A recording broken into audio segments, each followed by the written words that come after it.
Okay, it's working. Welcome back to another brain stream. And today, I actually hope, let's bring this down a little bit. Oh, it's a little bit close. Okay, there we go. I think it's got a bit better of a framing. Okay, today we're actually going to talk about what I intended 2 or 3 brain streams ago, which was actually going into a little bit of my visualizations of LayerOS, like how I saw it building at that time. Um, Now, mind you, LayerOS, when I started on this path, it was built for augmented reality. A lot of the early mockups were all about like tabletop interfaces, which kind of are a little reminiscent of 2D interfaces of like kind of it feels like, I guess, um, just having like an iPad just on your table where the entire table becomes a tabletop. It's like a projector on top of a table.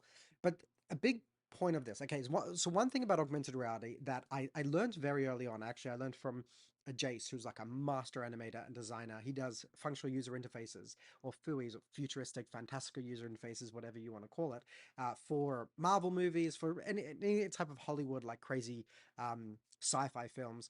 And what I learned from him is sometimes a really good 3D interface is not about putting 3D models in it. It's about how you layer the 2D interfaces, and you can end up getting a very beautiful spatial and better understanding of a 3D world.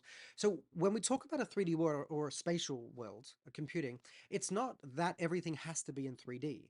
It's that things are contextual, things are aligned to the world, things have reasons of why they're there. They're connected to items, specific accessories, specific places. It's not specifically, it's not just having a 3D model of anything. So that's an interesting take.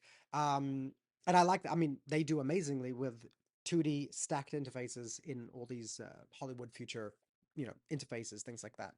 Um, I really didn't deal with the camera angle before I started this.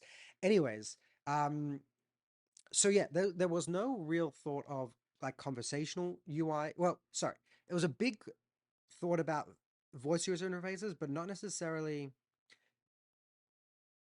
Actually, let's get into that. It does have conversation, but it wasn't baked in at that point. It wasn't like as I see conversation more now in a little bit because I worked a lot on the keyboard over there. Anyways, so what are the mockups? The mockups in the beginning over there, what I started was remember that LayerOS is this idea that we start off that everybody has the same basics, like the operating system has the basics, like the camera starts with the camera interface.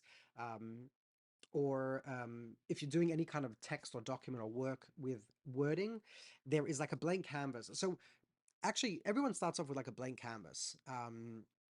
And then on top of that gets layers. So that blank canvas could become the way that you see um, pictures. But then if you go into if you pull out a pencil and start doing some edits on it, then all your editing tools start coming off, and you're going more into your editing mode. And the idea is that like the AI senses what's happening, senses where you're going towards, and starts giving you those tooltips, those features, what those layers, starts giving them to you, and then takes them away if it realizes you're not using them, or if it thinks that you're going to use them soon, it might keep them, but like kind of move them off to the side a little bit. So we can start off with looking at a few pictures, and then we can morph into just sharing them to social media with friends. We can morph into adding filters, editing. We can morph into video or image editing.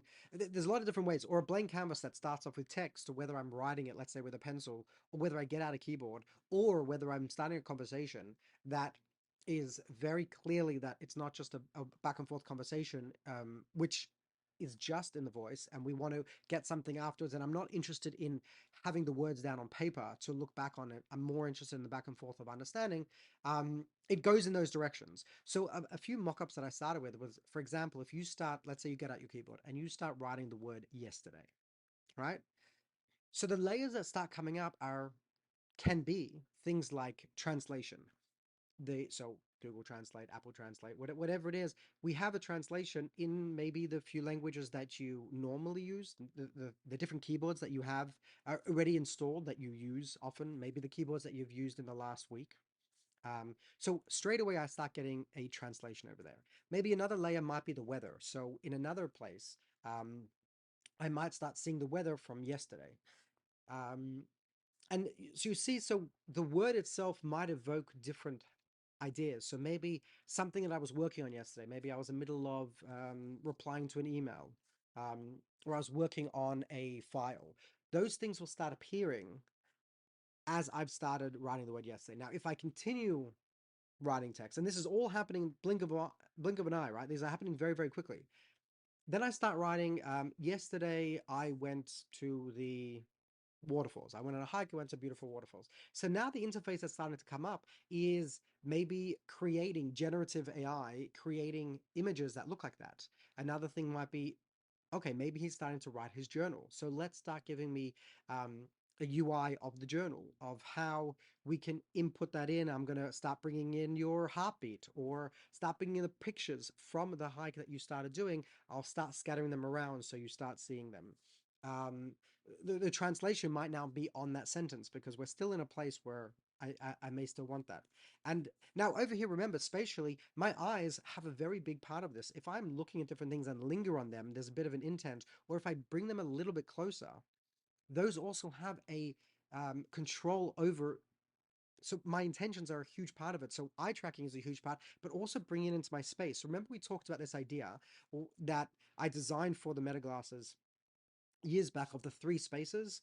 That concept that I started um, kind of exploring, or going a little bit more deeper at Meta, I start was this idea of private, public, and personal, private, and public. Personal is like things that I'm working on right now, anything within arm's reach. So I might have some of these layers that start drifting off a little bit further away, almost like saying, we're going to be out of here soon, right? The opacity might go down. They might move a little bit. They might fall off the table, things like that.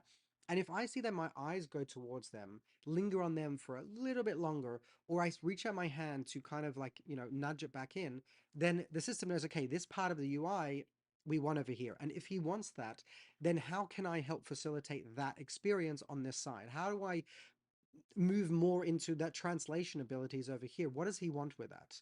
And how can I help facilitate that? So too, in if I'm going in a journal aspect, or generating, or bringing in pictures, or anything of the sort, I'm bringing in different layers that are coming in because of what I'm doing, right? So I'm not dealing specifically in a photos app. I'm not dealing in a journal app. I'm not dealing in the new playgrounds app, or generative images. I'm not opening up just a translation app. Everything is working on based on my workflow and how I'm going. Now, if I continue and I bring in a whole paragraph, then I'm going to get better editing over here. So I might get my new AI things that says, hey, do you want us to professionalize it or condense it, or you want us to improve it?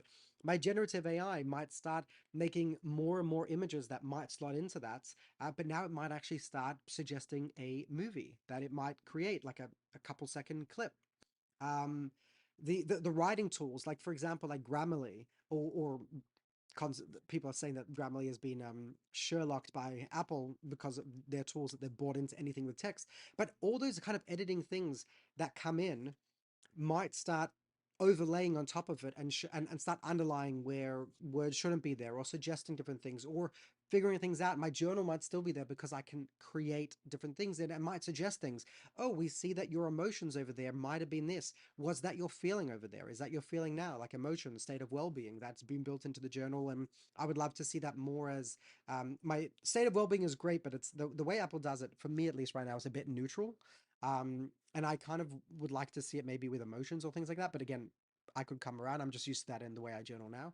Um, but then it can also say, hey, he looks like he's actually telling a story. Maybe we should help him on creating a short story, or it looks like a post, or it looks like things. So all those different things, like LinkedIn might come in, or the way that I create things, or suggestions, or ways of improving it, start drifting in. And they are prompting me also to look into different modes, or to create different things. And it becomes the story behind it, rather than the specific app that I've been forced into that container and work within their parameters. And it's an ever flowing interface, learning of what I'm doing, predicting what I want to do, and kind of as I'm going along, removing things and adding things to help me get to that point. And I can also bring things specifically, if my system doesn't know, I can request that layer. But yeah, this is a lot more flowy. That's the start of it. We're going to do many more days in this. I'll see you guys in the future.